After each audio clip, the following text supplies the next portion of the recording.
Bisa menangkap maksud saya?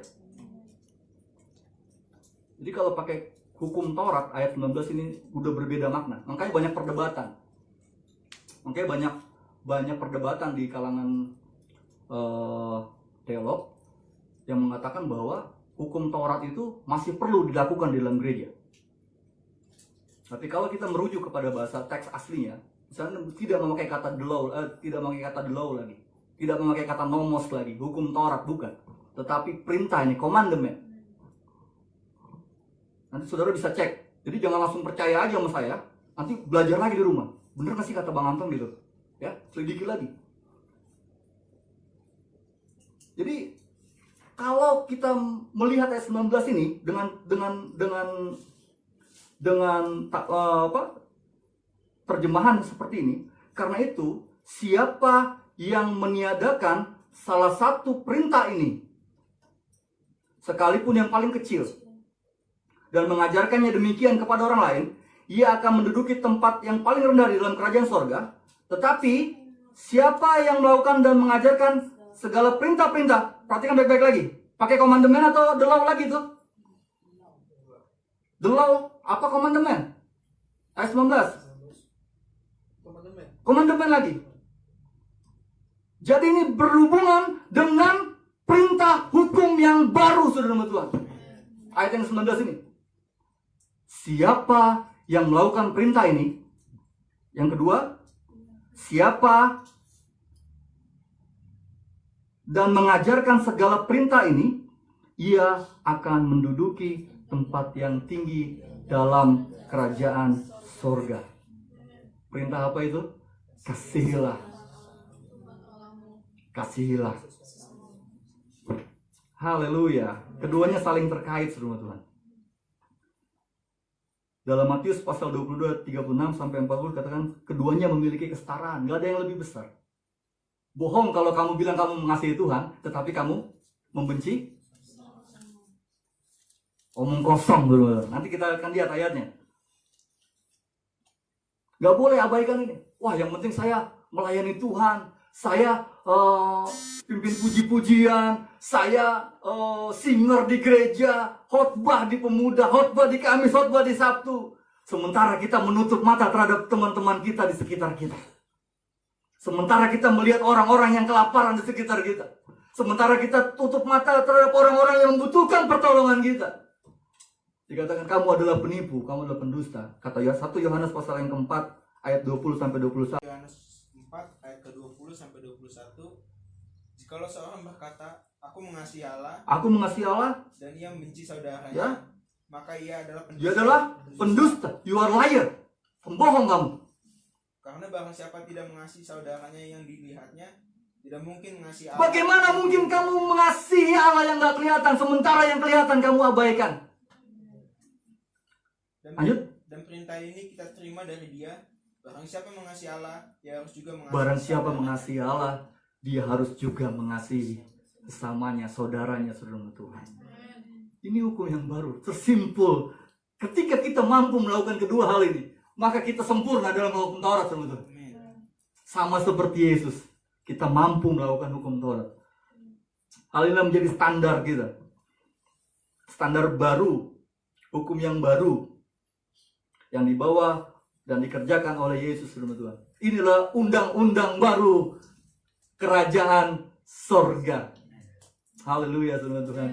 Bukan lagi hukum Taurat, tetapi hukum kasih ini. Siapa yang mengajarkan hal ini, kata ayat 19 Matius pasal 5 ya, dan melakukannya, dia akan mendapatkan yang tinggi dalam kerajaan sorga. Jadi bicaranya bukan masuk sorga lagi. Posisi sekarang kita bicarakan orang-orang dalam Yesus, bicaranya bukan sorga lagi. Saya masuk sorga apa enggak? Bukan itu lagi yang kita bicarakan, saudara Tuhan. Tetapi posisi kita di sorga. Kalau masuk sorga masuk, tetapi di sorganya jadi apa? Maksudnya paham?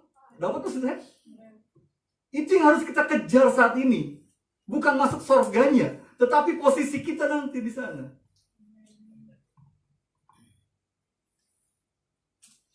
Udah di dunia kita hidupnya pas-pasan, di sorga kita juga dapat tempat yang pinggir-pinggir, yang penting masuklah. Nyempil juga gak apa-apa Tuhan. Jangan kayak gitu. Oleh karenanya saat inilah kita berusaha berjuang sungguh-sungguh supaya kita dapat tempat yang baik di sana, saudara Tuhan. Haleluya. Itu kata ayat 19. Jadi ayat 19 itu bukan bicara kamu masuk surga atau enggak. Bukan itu. Ayat 19 pasal yang kelima, di sana katakan bahwa siapa yang mengajarkan dan melakukan kedua hukum ini tanpa menguranginya, salah satunya dia mendapatkan tempat yang tinggi di surga, teman-teman. Haleluya.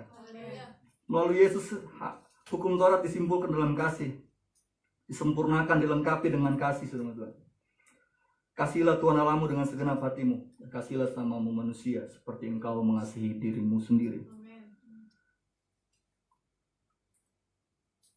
Sebab jika kamu masih, ayat yang ke-20, sebab jika kamu masih mau menggunakan hukum Taurat. Nah, ini kita bicara agama ini sekarang ya. Dengar baik-baik nih, hai orang-orang beragama yang merasa dirinya orang beragama. Saat ini saya mau bicara pada kita semua. Alkitab mau bicara, firman Tuhan mau bicara pada kita semua. Jika kamu masih mau menggunakan hukum Taurat atau peraturan-peraturan agama sebagai dasar untuk masuk ke dalam kerajaan sorga, sebagai jalan untuk masuk ke dalam kerajaan sorga, maka hidup keagamaanmu harus lebih bagus dari orang Farisi dan ahli-ahli Taurat. Yesus menjadikan orang-orang Farisi dan ahli-ahli Taurat sebagai contoh di sini. Ada apa dengan orang Farisi dan ahli Taurat? Dalam Injil Matius pasal yang ke-23, secara khusus Yesus berbicara mengenai orang-orang Farisi. Yang pertama, mereka mengajar tapi tidak melakukan apa yang diajarkan. Matius pasal yang ke-23 ayat 2 sampai 4. Nanti saudara bisa baca di sana. Matius 23. Kita lihat di sana. Yesus enggak benar-benar ya, waktu selama pelayanannya di dunia, Yesus benar-benar enggak suka. Bukan enggak suka sama orangnya, sama karakternya ya. Kalau dengan orangnya tentu Yesus mengasihi semua orang, betul? Tetapi orang Farisi dan Taurat ini betul-betul dicela terus sama Yesus. Berbenturan terus sama Yesus. Orang Farisinya pengen menjatuhkan Yesus, sementara Yesus membongkar segala kebobrokannya orang Farisi ini, orang Taurat ini. Yang pertama, mereka mengajar tapi tidak melakukan apa yang diajarkan. Pasal 23 ayat 2 sampai 4, ahli-ahli Taurat dan orang-orang Farisi telah menduduki kursi Musa sebagai orang yang menghakimi, yang paling tahu hukum, yang menyatakan, kamu salah tuh, gak boleh begitu, itu kurang pas itu, tanduk dombamu tanduknya kepanjangan sebelah, gak boleh, gitu terus. Uangmu lecek itu, nggak boleh, ngasih persembahan, nggak boleh kasih persembahan tuh. Ganti, tukar tanah yang baru. Terus mereka mengamati hal-hal yang jasmani, semua Tuhan. Rokmu kependekan. Panjangin lagi. Mereka jadi pengawas rohani, pengawas keagamaan, ditentang sama Yesus. Ayat yang ketiga, sebab turutilah dan lakukanlah segala sesuatu yang mereka ajarkan. Itu Yesus katakan seperti itu. Berarti bukan hukumnya yang Tuhan Yesus tentang, tapi orang-orangnya itu. Karena hukumnya adalah hukum yang baik. Yang diajarkan sama orang Farisi adalah hukum yang baik, ajaran yang baik. Tetapi mereka tidak melakukannya. Ayat yang ketiga, tetapi janganlah kamu turuti perbuatan-perbuatan mereka, karena mereka mengajarkannya tapi tidak melakukannya. Yang kedua, melakukan aktivitas keagamaan hanya untuk dilihat orang, saudara-saudara. Matius pasal 23 ayat yang kelima. Semua pekerjaan yang mereka lakukan hanya dimaksud supaya dilihat sama. Wah, kalau naik motor ke gereja pakai putih hitam kayaknya sudah suci sekali, itu kudus banget itu orang. Pimpin pujian di depan.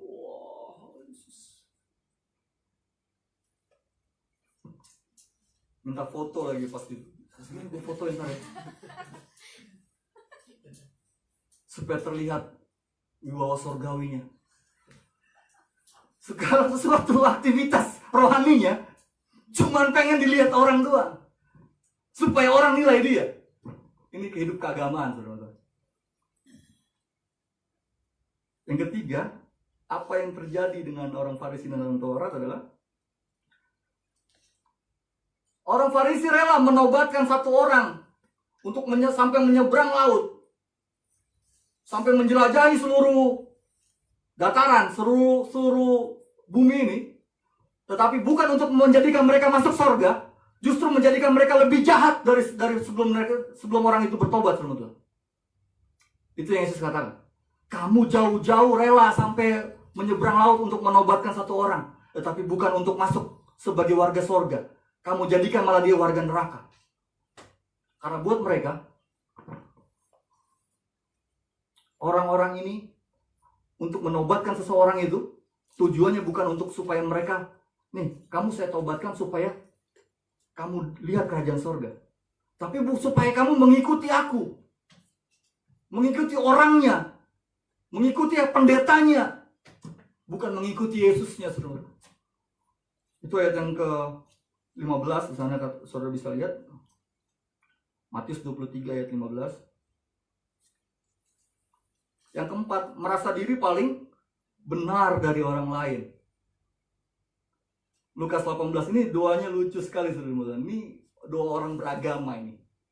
Jangan sampai kita seperti ini, saudara. Celah sama Yesus. Jangan sampai kita seperti ini.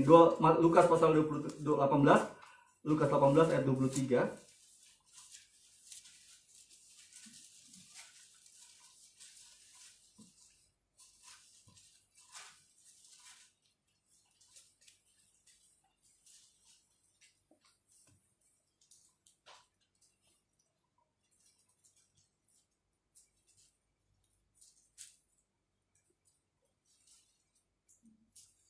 Ayat 11. Lukas 18 ayat 11 dan 12.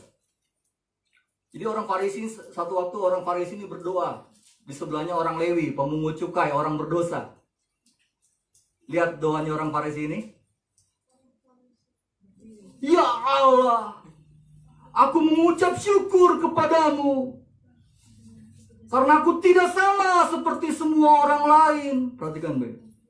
Bukan seorang perampok, bukan orang lalim, bukan penjina, dan bukan seperti pemungut cukai di sebelah saya ini, Tuhan. Aku berpuasa 2 kali seminggu, tuh dilaporin sama Tuhan. Terus apa lagi kata? Memberikan persepuluhan dari seluruh penghasilanku. Dia banggakan seluruh Tuhan. Ini ciri orang beragama ini. Saudara paham, ngerti maksudnya? Dan Yesus tentang ini, saudara Tuhan. Dia merasa dirinya lebih benar dari orang lain. Dan orang-orang beragama pasti begitu. Wah, gue gereja 4 kali seminggu. Wah, lu cuma sekali seminggu lu. Lu dapat apaan? Lu mau jadi apaan lu? Hidup lu. Nah, gak seperti itu. Wah, gue doa sehari bisa 4 kali, 5 kali. Lu boro-boro makan aja lu gak doa lu. Gimana lu mau dikasih Tuhan lu? Wah, udah menghakimi. Seringkali kita seperti itu. Menjadikan diri kita sebagai orang-orang yang beragama semata. Jadi orang yang Kristen. Bukan sebagai pengikut Yesus. Sebagai pengikut agama semata, saudara Tuhan. Sehingga goal kita adalah pelayanan. Sampai di situ tujuan kita. Kalau saya sudah bisa bawa firman, kalau saya sudah bisa bawa puji-pujian, itu berarti rohani saya sudah perfect. Padahal bukan itu tujuan kita, saudara Tuhan. Ada hal yang lebih mulia dari itu yang perlu kita ketahui bersama. Keempat hal ini adalah contoh dari orang-orang yang hidup secara agamawi. Orang yang hidup dalam agamawi semata, saudara Tuhan. Perhatikan baik-baik. Orang yang hidup dalam kehidupan agamawi semata akan terjebak dalam hal-hal ini, berusaha sempurna menurut kebenaran diri sendiri. namun bukannya sempurna, yang didapat justru tersesat di dalam kemunafikan.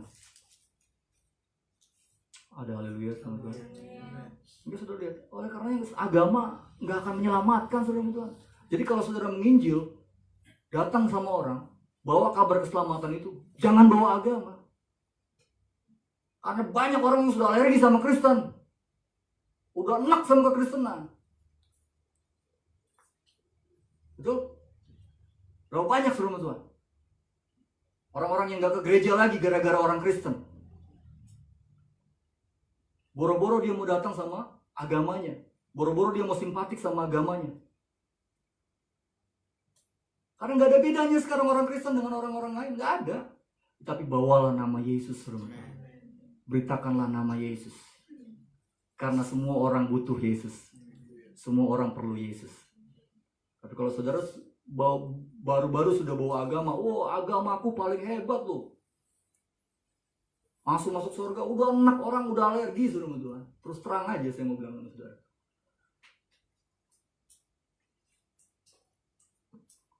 oleh karenanya saudara Tuhan, jadilah pengikut Yesus. Jadilah pengikut Yesus, bukan hanya sekedar beragama Kristen saudara Tuhan. Karenanya mustahil kita masuk ke dalam kerajaan surga melalui agama. Itu mustahil firman Tuhan. Buka telinga baik-baik. Ajaran-ajaran agama itu tidak membawa kita masuk ke dalam kerajaan surga. Tetapi Yesus Kristuslah yang mampu menyelamatkan kita. Jangan terjebak sama di situ. Jangan bangga hanya sebagai sebatas orang Kristen. Oh ya, saya orang Kristen. Apakah Anda sudah jadi seorang pengikut Yesus? Karena banyak orang-orang Kristen yang bukan pengikut Yesus sama Tuhan. Mereka hanya beragama saja. Tanpa hukum kasih yang dikerjakan oleh Yesus, kamu tidak akan bisa masuk ke dalam kerajaan surga. Kamu mau lebih hebat dari orang Farisi? Mau lebih saleh dari orang Farisi? Nggak bisa. Orang Farisi dipakai oleh Yesus di ayat yang ke-19 tadi, Matius pasal 5, sebagai standar untuk kehidupan yang ketat di dalam agama. Mereka hafal hukum Taurat. Mereka rajin kasih persembahan perpuluhan sampai sedetil-detilnya, saudara Tuhan. Saudara bisa bayangkan, selasi jintan itu seperti hasil bumi. Kalau kita mungkin lebih familiar dengan kemiri atau bawang putih, mereka dapat 10 hasil buminya, dihitung 1, 2, 3, 4, 5, 6, 7, 8, 9, 10 buat Tuhan. 1, 2, 3, 4, 5, 6, 7, 8, 9, 10 buat Tuhan. Begitu terus sampai sedetil-detilnya mereka sisihkan untuk Tuhan. Anda mau lebih hebat dari situ? Nggak bisa. Puasa, Anda kalau katakan berapa kali seminggu? 2 kali seminggu aku puasa. Mau lebih hebat dari situ? Nggak bisa. Jadi kalau secara agamawi, Yesus katakan, kamu kalau mau masuk surga harus lebih hebat dari orang Farisi dan orang Taurat, ahli Taurat. Plus hilangkan kemunafikan itu, baru kamu bisa masuk surga. Sanggup nggak? Nggak sanggup, karena ketika kita hidup di dalam merasa bahwa ajaran agama lah yang membuat saya masuk dalam surga, jatuhnya kita akan terjebak dalam kemunafikan, saudara Tuhan. Merasa diri kita selalu lebih hebat dari orang, lebih benar dari orang, menghakimi orang. Coba sekarang Anda perhatikan di sekitar kita. Zamannya syari kan sekarang. Betul? Sekarang yang nggak pakai ini tudung, pasti sudah astagfirullah, semoga diberikan hidayah sama Tuhan, besok dapat bisa ditutupin itu auratnya, gitu terus kan? Selalu menilai, itu hidup agamawi, saudara Tuhan. Tapi tidak di dalam itu hukum kasih itu Kasihilah Tuhan Allahmu dengan segenap hatimu. Kasihilah sama manusia dengan seperti engkau mengasihi dirimu sendiri. Dan melakukan segala firman Tuhan berdasarkan kasih. Karena saya mencintai Tuhan, saya memberi. Karena saya mencintai Tuhan, saya melayani. Karena saya mencintai Tuhan, saya mau antar jemput anak sekolah minggu.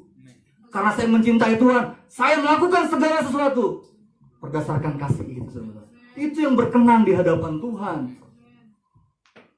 Bisa paham, saudara-saudara? Haleluya. Apa aplikasi yang bisa kita petik dari, atau pelajaran apa yang kita bisa ambil dari hal ini? Yang pertama adalah kita tidak lagi terikat, ya, sudah mau selesai ini. Kita tidak lagi terikat oleh aturan-aturan Taurat, teman-teman. Karena Yesus telah menanggungnya untuk kita. Yang pertama. Jangan begini, jangan begitu. Harus begini, harus begitu. Tidak boleh begini, tidak boleh begitu.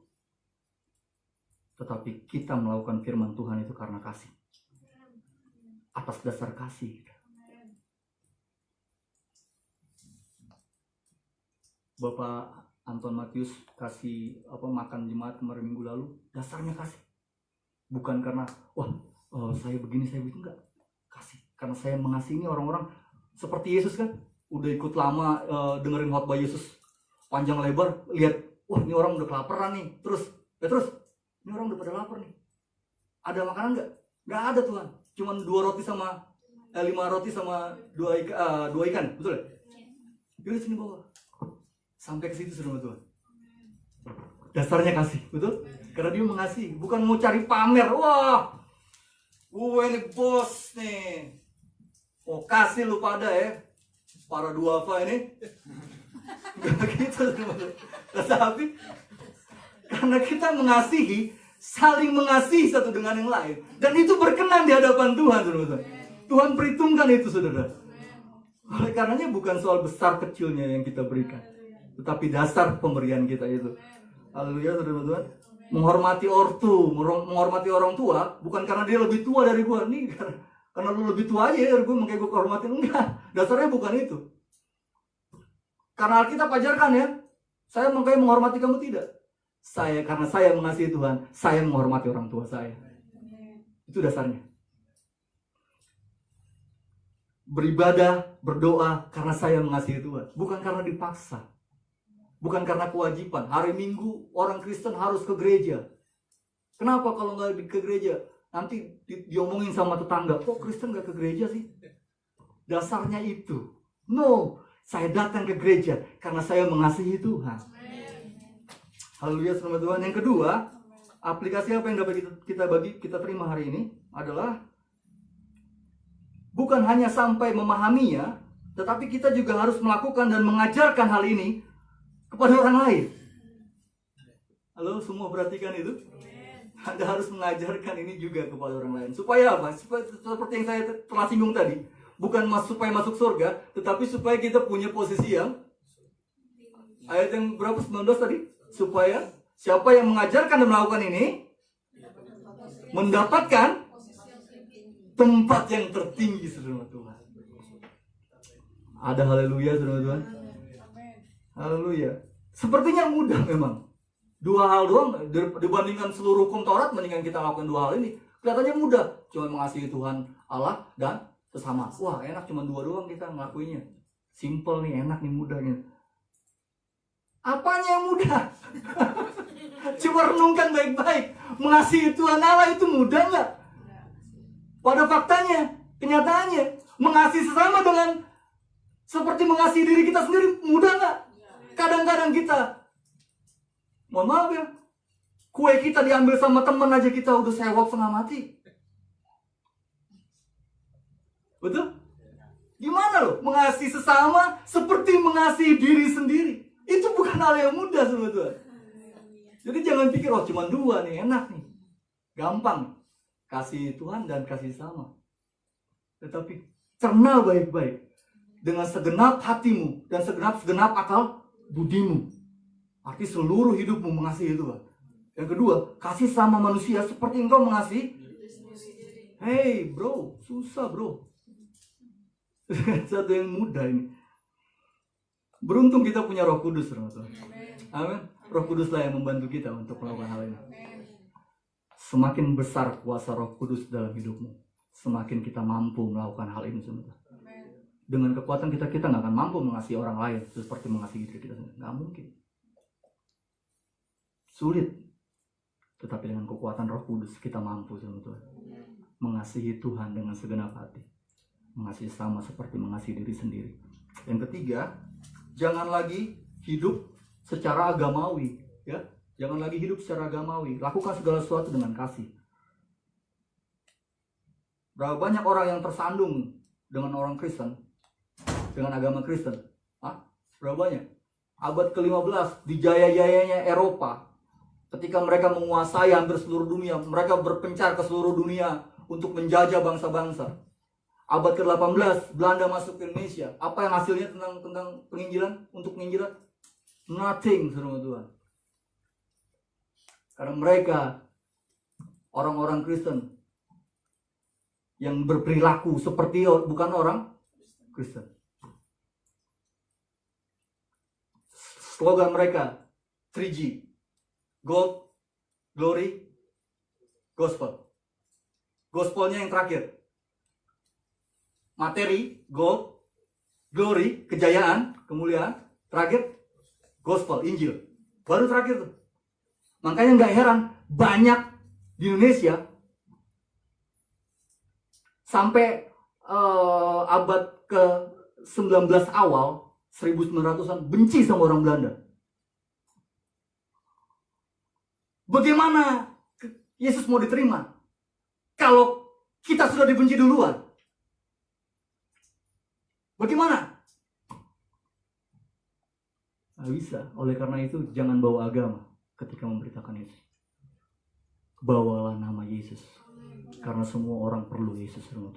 Nggak ada yang akan menolak Yesus. Dalam artian semua orang memerlukan Yesus. Tetapi kalau Anda sudah bawa agama pertama-tama, sudah selesai, teman-teman. Haleluya. Terpujilah nama Tuhan, ya.